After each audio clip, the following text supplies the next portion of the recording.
Thanks, Michael. It's always it's kind of a sad occasion to be here for Transgender Day of Remembrance. I don't mean be here, and I want to explain that a little bit too as well.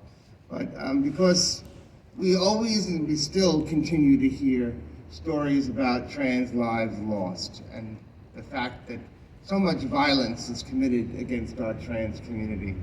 And it's a regular thing that happens all too often in our country. But I just want to give a little history too about how significant it is that we're doing this here at Borough Hall tonight. In 1993, after we had the first Queen's Pride Parade, I asked for a meeting with the then Borough President, Claire Shulman, at the time.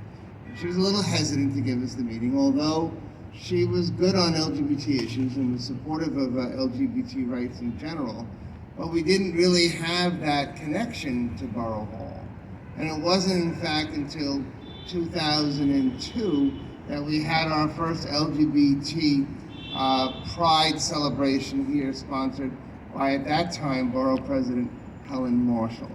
So I want to just say a big thank you to Borough President Donovan Richards for hosting this event here tonight, because in fact, they're making history by shining the light on our transgender community and the violence that they experience all the time. I mean, a transgender person and a gay person, but more so even with trans people and trans women of color in particular, have to continually look over their shoulder as they walk down the street, be it in Jackson Heights, which is a basically supportive community, or in Greenwich Village. No matter where they are, that is a fact of life for our trans community. And they should not have to live that way. Nobody should have to live that way.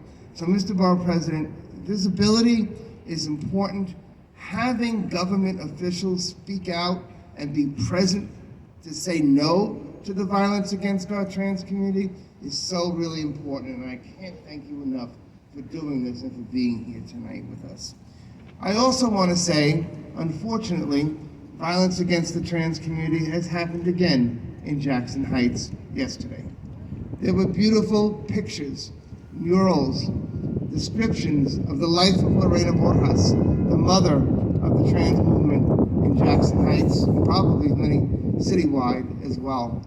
She was known to many of us, just for the work that she did, talking with all the trans women along Roosevelt Avenue late at night. It was never unusual to find her out amongst the bars and handing out condoms and taking people into their home. And there was a display put on Travis Park.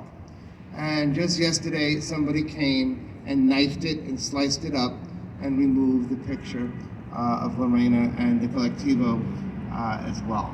So I have reported that as a hate crime. I'm hoping that the police department will register that